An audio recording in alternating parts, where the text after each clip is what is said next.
make sure that we restructure and eliminate the corporate tax as it stands today. It's not competitive and it doesn't foster employment. I look at it as, does it have less government? Does it have, does it create personal responsibility? And does it promote freedom? And so, yes, we all are in agreement in policy-wise that what we have now doesn't work, and we need to go back and make sure that it's something that fosters freedom and the opportunities to succeed and quality of opportunity.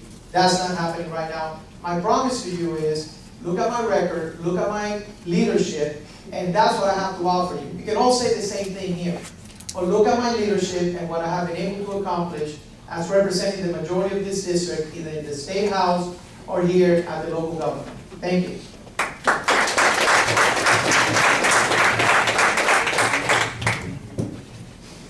Okay, it will be Julius to start off this question.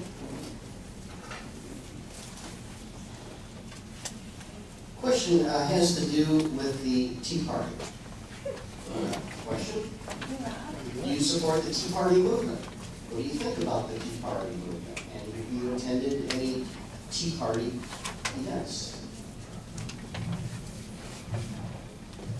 Thank you. I do support the Tea Party movement because it is unconscionable on every level of government, at the state government, the county level, the school boards. All of us are required to have a balanced budget. You simply cannot spend more money than we take in. It's that simple. When the media tries to vilify the Tea Party because they want America to be in line with every other family in America, we cannot spend more money than we have. I mean, how difficult is that to understand? And then when you sit there and say, well, what should the Tea Party focus on? Look at the Constitution. It's very plain. It's enumerated. What are the functions of the federal government? What can the states do for themselves? What can the local government do for themselves? Those are the things that is promoted by the Tea Party that I agree with. I went to the rally out in Yola, and obviously as an elected official, you know, on the school board, we actually did an immense following of really balancing the budget. When we talk about the impact fees getting reduced, we talk about the state income, you know, the state contribution to our school district, we were at a loss. And we were at an immense loss in every single revenue source that the school district has. And what do? We cut the fat from the top. We weren't building schools, we cut our director of construction, we cut our director of architects, we redid all of our procurement process, we made no new contracts longer than 3 years. Everybody that wants to bid on our school district contracts are going to have to go up for renewal every 3 years and justify that they are the best price, provided for the best service, and we save millions of dollars every single year and refocus the energy on where it is, where it needs to be. And I really support the Tea Party saying that the government cannot spend more money than it takes in. I cannot repeat that enough.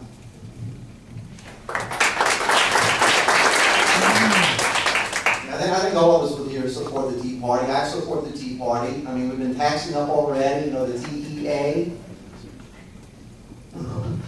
We have congressmen that don't understand. We have congressmen that talk about supporting the Tea Party, but when they get there, it's a whole thing altogether. Like I said, we have congressmen, our Congress couldn't even stop the spending. What they did is they said, well, let's get a commission because we're too afraid to do anything. We need to send Congress people there that have guts, people that are willing to take risks. And I can tell you, my role in the past, the 30 years, 28 years that I've been working, I have not been afraid to take risks. I've put my job on the line many times because of doing what's right. And we don't have that in Congress today. Like I said earlier, if the congressmen we had today were in the 1700s, we'd still be part of Britain.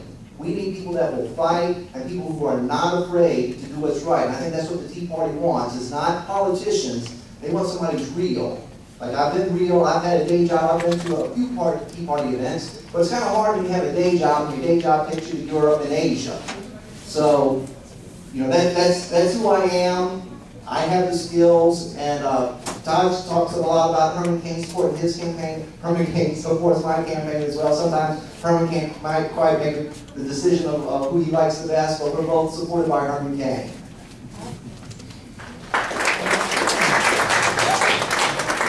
It's a movement of Americans. It's a movement that wants to create change. that are, and I'm not talking about the Obama change, I'm talking about change to our basic structure as it stands today, almost to the verge of socialism. And that's what this administration is leading us into. And so I support a movement to get us back to the roots, get us back to the basic.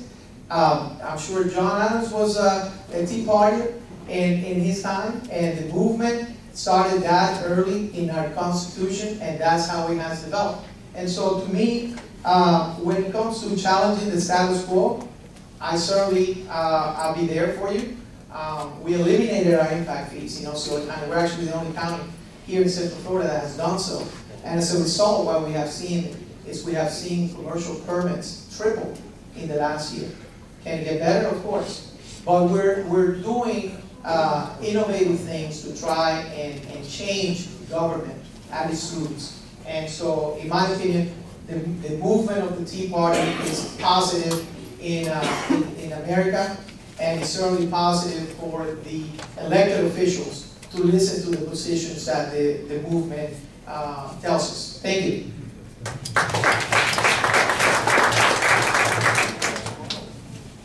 I think we get along pretty good, so let me speak at all their events. So I think that the Tea Party and I are doing pretty well together. And, but you hear a lot of this, I always hear this word, every something saying, I support what they're doing. And to me, it's like saying I take personal responsibility. And supporting is actually going out there in the fight and doing something. When they had a National Tea Party rally in Washington, D.C., I was there. We're all busy. We got kids, families, everybody's busy, but I was there. When it was time to fight against Obamacare with Michelle Bachmann, there was rallies when the moment of truth went down. And I was the only one, I was there in the fight. When it was time to teach the people about what was going on with the federal government, I wrote a book, did radio shows, had the Tea Party leaders on with me. When it was time to teach the Constitution like the Tea Party wants to do, I'm writing books, I'm on the radio show. When Arizona was under attack, and I know Julius thinks it's a racist law in Arizona, we don't. We think states' rights, we don't think that Eric Holder and President Obama should be suing his own citizens, taking the side of the drug dealers and illegal immigrants in Mexico because they're afraid of what some immigrants or illegal immigrants think of this country. We led Tea Party rallies throughout this country, went into Arizona, and told the people of Arizona we support what they're doing. They have a right to be defended against illegal immigrants that are attacking their people. 1/3 of their jails are filled up with felons. There's nothing discriminatory about their law, just mirrors the federal law. And we go support states' rights, individual rights. We don't sit there and say, well, I support the Tea Party and I went to an event. No, we go fight for states' rights, fight for the Constitution, teach the Constitution, and when it's time to show up, we're there, and you know you can count on me. So if you want a constitutional conservative that's in the fight, that Steve King supports, that Herman Cain supports, I'm going to be your candidate. Thank you very much.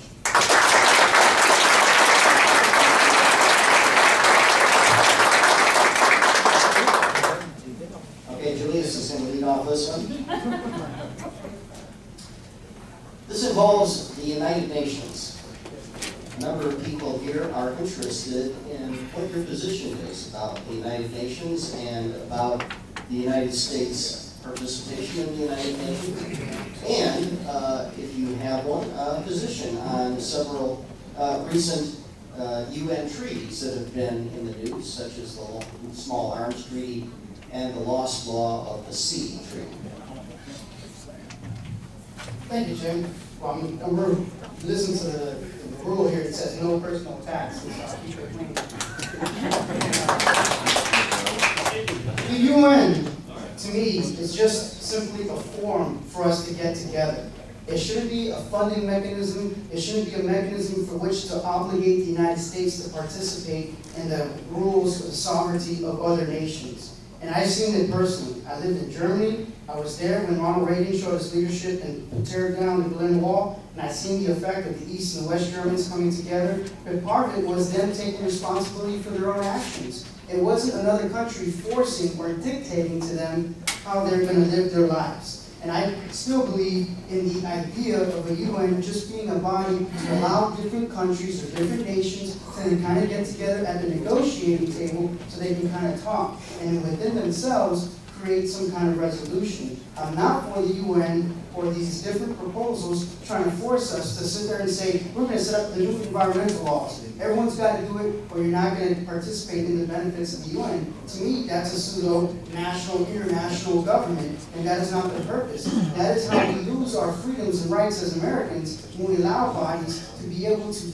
implement their laws, their standards, their notions on us. It should just simply be a forum for which we exchange ideas and allow diplomacy to work, but it shouldn't be binding on us as Americans, who, by the way, pay the majority of the money. You know, how nice is it that they can sit there and use the United States dollars to implement their own policies against us? And that's why I'm really against it, but for the UN just being simply a body in which we exchange ideas, no more, no less.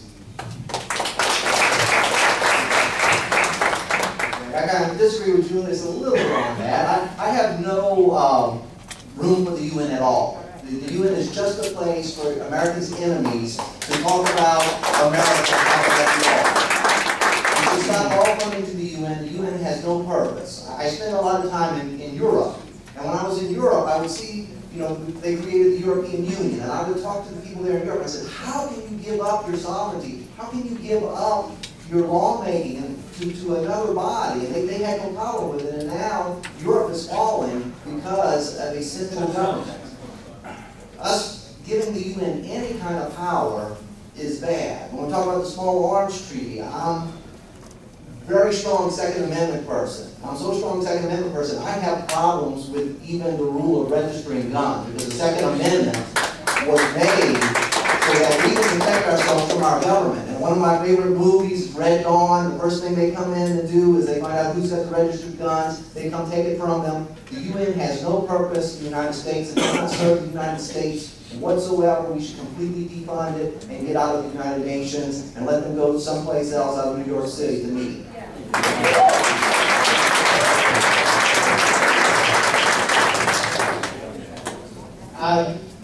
Sovereignty is sacred. It's the American way.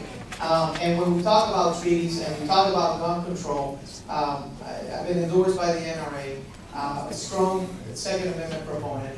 Any type of measure that's being used through the United Nations to establish gun control is the reason why we don't need the United Nations. We certainly have to make sure and be very aware. We cannot be the policeman of the world, but there are certainly pockets that concern us because of national security, and we need to be concerned about our national security. But the UN, if their agenda seems to be swaying more towards trying to create this union, and we must reject, as America, we must reject any of those tendencies. And as your congressman, I will fight to do so. Thank you.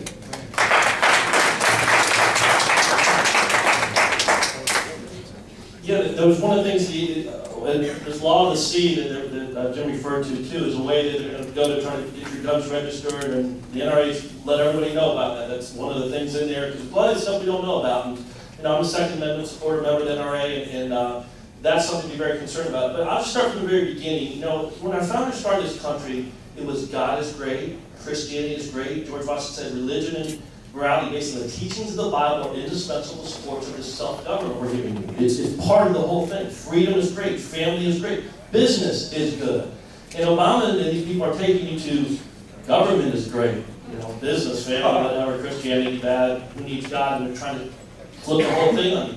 And I'd say that in relation to the UN is trying to take away your freedom and start giving any power of these bodies to these foreign bodies and these government agencies is always a bad idea.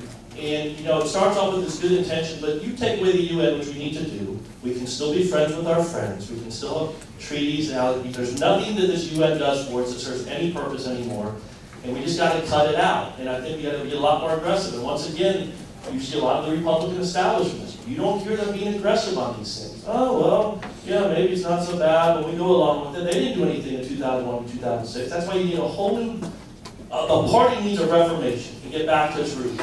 Reverence for God, reverence for the Constitution, reverence for the Declaration of Independence, reverence for death, reverence for life, reverence for freedom, reverence for fair tax.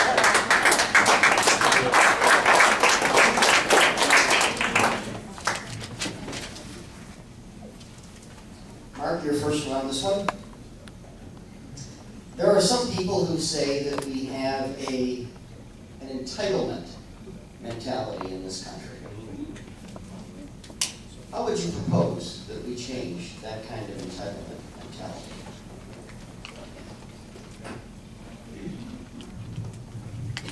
Yeah, I think the main reason we have an entitlement mentality is because we've given, for the last 40 years, we're giving our education system to the progressives. And they've been working for 40 years to instill this entitlement mentality into our people. So when they get out,